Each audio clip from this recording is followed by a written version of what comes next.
आज के समय में दोस्ती का नाम तो प्रचलित बहुत है, लेकिन दोस्ती किस प्रकार से होनी चाहिए, आज की कहानी में यही समझेंगे कि दोस्ती किसको कहते हैं और दोस्ती निभाना क्या चीज़ है और दोस्ती का नाम देना क्या है। दो लड़कियों की दोस्ती किस प्रकार से परवान चढ़ती है कि एक लड़की दूसरी लड़की की इतनी मदद करती है कि जो वो माँ बनाने का सुख देती है। ऐसी दोस्ती कि एक लड़की जिसने हर संभव कोशिश की और अपने पति को और उसने अपने परिवार को इस बात को बचाने की कोशिश की और बताने की कोशिश की कि ऐसा नहीं हो सकता है, लेकिन फिर भी वो ऐसी उसके सामने सिचुएशन आ जाती है कि वो अपनी दोस्ती को एक नया नाम देती है। तो इस दोस्ती में क्या होता है कि एक परिवार में एक वारिस की ज़रूरत थी और उस वारिस को एक दोस्त ने किस प्रकार से दोस्ती का नाम दिया। तो दोस्तों, इस कहानी को समझने की कोशिश करते हैं और आशा करते हैं कि आप अपने परिवार अपने परिजनों के साथ बेहद खुश मस्त और खुशहाल लाइफ एंजॉय कर रहे होंगे। इस कहानी में आप बराबर बने रहिएगा और हमारे इस यूट्यूब मंच पर आपका बहुत बहुत स्वागत है। मैं आभार व्यक्त करता हूं, आपको नमन करता हूं आपके प्यार और सपोर्ट को। तो वीडियो ज़रा सी भी अच्छी लगे तो एक लाइक करके कमेंट अवश्य कर दें ताकि मेरा हौसला बढ़ता रहे। तो नमस्कार, आदाब, सत श्री अकाल। मैं अजय कोहली। आज की जो सच्ची घटना मैं आपको सुनाने जा रहा हूँ, ये घटना राजस्थान की राजधानी जयपुर और जयपुर के पास में एक गांव पड़ता है बामन खेड़ा। उस गांव में एक परिवार रहा करता था। इस परिवार के जो मुखिया होते हैं उनका नाम राम गोपाल होता है। अब ये राम गोपाल जो थे, इनकी उम्र अभी लगभग 65 साल की थी और इनकी जो पत्नी थी वो किसी बीमारी के चलते इस दुनिया जा चुकी थी। उसके बाद अब क्या होता है कि इनका एक बेटा होता है जिसका नाम संजय होता है। ये पढ़ाई लिखाई में अच्छा था और ये खेत से मजबूत थे, इनके पास ज़मीन जायदाद थी, इतनी कमज़ोरी स्थिति तो थी नहीं, लेकिन परिवार में एक छोटा सा परिवार था। सिर्फ अभी दो ही लोग थे, पिता और बेटा। पढ़ाई आगे जब चलती रही और पढ़ाई जब उसकी ग्रेजुएशन हो जाती है, उसके बाद इसने एक इंजीनियरिंग का कोर्स शुरू कर दिया और इंजीनियर बनता है। अब वहीं जयपुर में रहकर ही किसी मल्टीनेशनल कंपनी में ये बढ़िया जॉब करने लगता है इंजीनियरिंग की पद पर। अच्छी कमाई होने लगती है और पिता इनके जो होते हैं राम गोपाल, ये अब बुजुर्ग हो चले थे। अब ये खाट पर बैठे थे, लेकिन इंतज़ार कर रहे थे कि कैसे करके हमारे घर में एक बहू हो, एक हमारे घर में आंगन में एक ऐसी दुल्हन हो जो कि हमारे घर को चलाए और संजोए। आज की कहानी इसी प्रकार से और बड़ी हार्ट टच स्टोरी है। अब इस कहानी में ज़रूर बने रहिएगा। ये जो लड़का होता है संजय, ये संजय तैयार हो चुका था, इसकी उम्र हो चुकी थी। अब राम गोपाल अपने रिश्तेदारों से संपर्क में आते हैं धीरे धीरे। लगभग जो भी रिश्तेदार होता था उससे बात करते थे या जो भी घूमने आता था उससे बात करते थे कि ऐसा करो, कोई रिश्ता अगर मिल जाए, कोई लड़की सही सलामत हो जो परिवार को लेकर चले और हमारी भी सेवा करे और संजय की भी सेवा करे, ऐसी कोई लड़की मिल जाए सुंदर सुशील सुसज्जित, तो शादी की बात करो। तो एक रिश्तेदार ने बताया। कुछ समय चलता रहा। लगभग 2-4 महीने के बाद एक संपर्क होता है और बताते हैं कि पास के ही गांव में एक लड़की है और सुंदर है और अच्छी खासी पढ़ी लिखी भी है, तो देख लो, अगर बात बन जाती है तो शादी तय की जाए। ऐसा ही हुआ। राम गोपाल और जो उनका बेटा संजय होता है और जो रिश्तेदार ने बताया था, अब ये तीनों लोग वहाँ जाते हैं। वहाँ जाकर जब उस लड़की के परिवार में मिलते हैं, वहाँ जाकर देखते हैं उस लड़की को और उससे जब बातचीत करते हैं, जब वो लड़की चाय नाश्ता करवाती है तो उससे कुछ बातें होती हैं और उसकी एजुकेशन पूछी जाती है, उससे बात करने की कोशिश की जाती है ताकि ये पता चल सके कि लड़की किस प्रकार से है। और ऐसा ही हुआ। बात करते करते वो लड़की की जो इच्छा थी, जो उसकी आदतें थीं, जो उसकी एजुकेशन थी, वो सब सही सटीक बैठी। और जो संजय था वो भी सुंदर सुशील था, इकलौता वारिस था, अच्छा खासा उसका शरीर था, सुंदर भी था। ये सब वहाँ जब दोनों एक दूसरे को देखकर तय कर लेते हैं और तय करने के बाद एक दूसरे को एक जगह उनको छोड़ दिया जाता है, एक रूम में, कि उनसे आप अपनी दोनों आपस में बात कर लें ताकि आगे कोई एक दूसरे के ऊपर आरोप प्रत्यारोप न कर सके। ऐसा ही हुआ, दोनों मिलते हैं। मिलने के बाद एक दूसरे को राजी हो जाते हैं और राजी होने के बाद इनकी बात तय हो जाती है।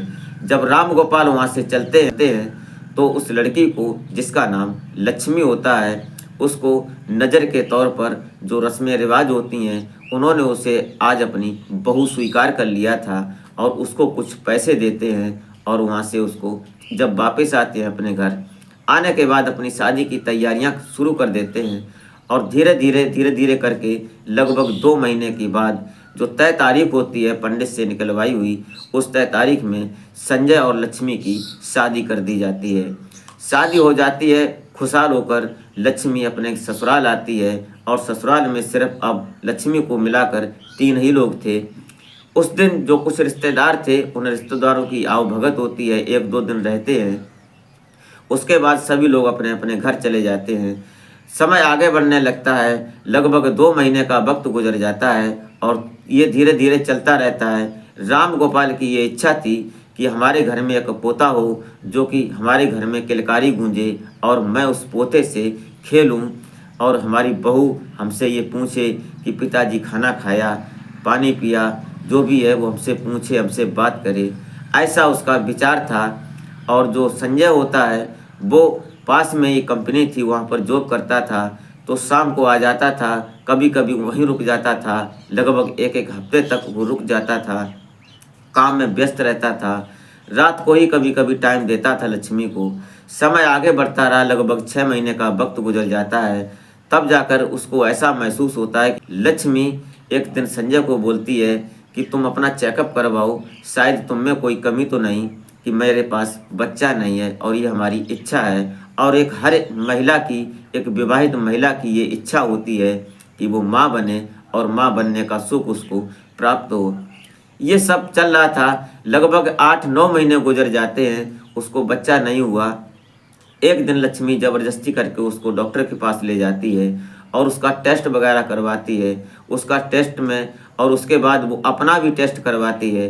दोनों लोग अपना टेस्ट देते हैं और टेस्ट देने के बाद लगभग 2-4 दिन के बाद जब रिपोर्ट आती है, तो उसमें डॉक्टर ने ये साफ बता दिया था कि संजय में कोई कमी नहीं है और लक्ष्मी में कमी है, कि वो कभी माँ नहीं बन सकती। ये बातें दोनों के पैरों तले जमीन खिसक गई। लेकिन संजय समझदार था, उसने कहा कोई बात नहीं लक्ष्मी, जो कुदरत ने किया, जो भगवान ने किया, हम उसको मिटा नहीं सकते और उससे आगे हम चल नहीं सकते। दोनों अपने जो जो दिल की बात थी उसको दिल में दबा कर वहाँ से चले आते हैं। आकर अपने घर जैसे था वैसे मुंह लटकाकर अपना काम करते हैं एक दूसरे से। जो खुशियाँ थीं वो बट गई, बेकार हो गई सब। कहानी आगे बढ़ती रही। एक दिन लक्ष्मी अपने मायके जाती है और मायके जाने के बाद वहाँ पर उसकी एक सहेली होती है, जो जिसका नाम रत्ना होता है। रत्ना लक्ष्मी से भी सुंदर थी। अभी जो रत्ना थी उसकी उम्र लगभग वही 19-20 साल की थी। अब जो लक्ष्मी होती है, लक्ष्मी रत्ना को बोलती है कि यार एक मेरा काम है, अगर तुम हो सके तो करो। तो लक्ष्मी रत्ना दोनों बात कर रहे थे, तो रत्ना बोलती है कि तेरे को 1 साल होने वाला है और तू अभी माँ नहीं बनी, क्या बात है, तुझ में कमी है या हमारे जीजा जी में कमी है। ऐसी बातें हो रही थीं। तभी लक्ष्मी बोलती है कि मेरे पास एक कमी है और मेरी दिक्कत है, अगर हो सके तो पूरा कर सकती है। तो ऐसी बातें दोनों में होने के बाद आपस में बात होती है, तो रत्ना बोलती है कि तुम मेरे को बोलो, मैं तुम्हारे लिए हर संभव कोशिश करूंगी और जो मेरे को बनेगा मैं करने को तैयार हूँ तेरे लिए, कोई बात की ना नहीं कर सकती। ये बात होती है दोनों में आपस में। उसके बाद लक्ष्मी बोलती है रत्ना से कि तुम 1 साल के लिए मेरे घर चलो, मेरे साथ रहो और उसके बाद तुम्हारी जो मेरी जो कमी है वो तुम पूरी कर सकती हो। ये बात दोनों की तय हो जाती है। तो रत्ना बोलती है कि मेरी माँ मेरे पापा को बता दो, उसके बाद मैं तुम्हारे साथ चलती हूँ।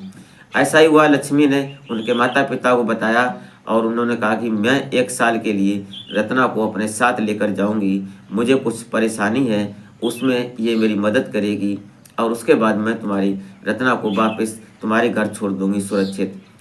तो उन्होंने इग्नोर नहीं किया। उन्होंने कहा कि अच्छी सहेली हैं, कोई बात नहीं, लड़की लड़की की समस्या को समझती है। वो चले छोड़ देते हैं और वो चली आती है। उसके बाद रत्ना के साथ में जो उनका पति संजय होता है लक्ष्मी का, ये दोनों आपस में हंसते खेलते हैं, मिलते हैं और फिर वो पति पत्नी वाला रिलेशन बनता है इनके साथ। और उसके बाद लगभग 3 महीने के बाद पता चलता है कि रत्ना प्रेग्नेंट है। उसके बाद घर में खुशियाँ हो जाती हैं और शाम को रत्ना अपने माता पिता से बात कर लिया करती थी फ़ोन पर। 9 महीने के बाद जब रत्ना को एक बच्चा होता है हॉस्पिटल में, जो कि सुंदर बेटा होता है, उस बेटे को लक्ष्मी गोद लेती है और उसके दिल में एक इतनी खुशियाँ थीं कि उस खुशियों को कोई समझ पाए वो माँ ही समझ सकती है। और जब वो माँ बनती है उसके बाद रत्ना को अपने घर लेकर आती है, डिस्चार्ज हो जाती है। लगभग 1 महीने तक रत्ना अपने शरीर से स्वस्थ हो जाती है, उसको अच्छी तरह से देख रेख की जाती है। उसके बाद जो बेटा होता है वो दूध पीने लगता है और अब आज रत्ना ने जन्म दिया बच्चे को और लक्ष्मी उसकी माँ बन जाती है। दोनों एक दूसरे के दिल से मिलती हैं और बड़ी खुशियाँ थी उस घर में। राम गोपाल भी ये सोच रहे थे कि मेरे घर में एक पोता आया है, हमारे घर के आंगन में किलकारी गूंजी है। और ये दोनों मिलकर इस काम को अंजाम देते हैं। इसमें न गुरेज किया लक्ष्मी ने, न गुरेज किया उनके पति संजय ने और न ही गुरेज किया उसकी सहेली रत्ना ने। तीनों ने मिलकर एक दूसरे के दर्द को समझा, एक दूसरे की भावना को समझा, दोस्ती की मिसाल को कायम किया और आज लक्ष्मी एक माँ बन चुकी थी एक बेटे की। और इधर उनके पिता जो राम गोपाल होते हैं उनकी भी इच्छा पूरी हो चुकी थी। तो दोस्तों, इस घटनाक्रम को सुनाने का उद्देश्य आपको हैरान या परेशान करना नहीं होता है, नहीं आपके दिल को ठेस पहुंचाना होता है। सिर्फ और सिर्फ एक सामाजिक संदेश होता है, जो कि हमारे समाज में कभी कभी कुछ ऐसा भी हो जाता है जो कि एक मिसाल कायम बन जाती है, हो जाती है कि कुछ लोग किसी के नाम से ठगी करते हैं, किसी के नाम से कुछ करते हैं। लेकिन यहाँ पर एक बहुत अलग बात थी और बहुत एक अच्छी बात थी, तारीफ़ काबिल बात थी रत्ना की, जो कि उसने एक सहेली के लिए अपने शरीर की दांव पर लगाया और अपने शरीर को उसने दिया। तो दोस्तों, ये रही घटना। आपको ज़रा सी भी अच्छी लगी हो तो एक लाइक करके कमेंट अवश्य कर दें ताकि मेरा हौसला बढ़ता रहे। तो मिलते हैं फिर नेक्स्ट वीडियो में, तब तक के लिए जय हिंद।